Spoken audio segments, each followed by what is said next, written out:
Collender, now Managing Director for Qorvis Communications. Stan, good to have you with us. And good to be here. You know, I want to get your voice in here because there's so much partisan talk about these Bush tax cuts.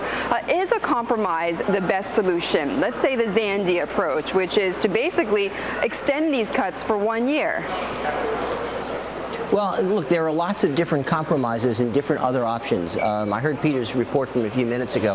He gave the big picture, but the administration today, for example, could come up with, instead of extending the tax cuts for high-income individuals, doing something worth the same amount of money for lower-income individuals or small businesses. So there are a variety of compromises that are possible. The question is whether they're actually politically acceptable.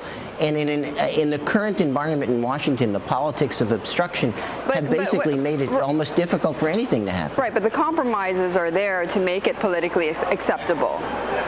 I'm not so sure. What we've had in Washington for at least the last year, if not 2 years, has been obstructing anything for political purposes, that is, for gains at the next election.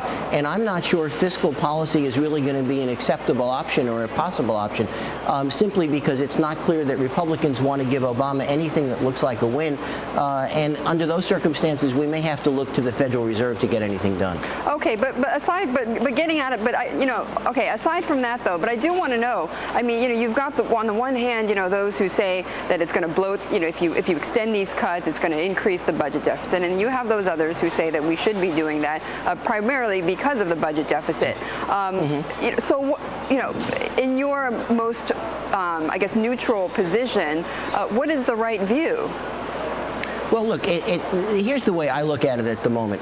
You've got a patient with a broken leg who's also been told by his doctor that he has to increase his cardiovascular activity. That is, he's got to go running or do something like that.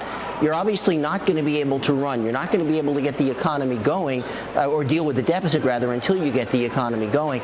Under those circumstances, the most immediate threat is not the deficit. And I disagree with Alan Greenspan as fundamentally as you possibly can here.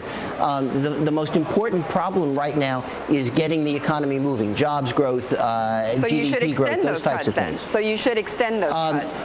You should extend the cuts that would have an impact on economic growth. It's not clear that extending the cuts for high-income individuals is going to add that much to the economy. There are alternative tax cuts that would do better. Why? Because they save that money? Is that why?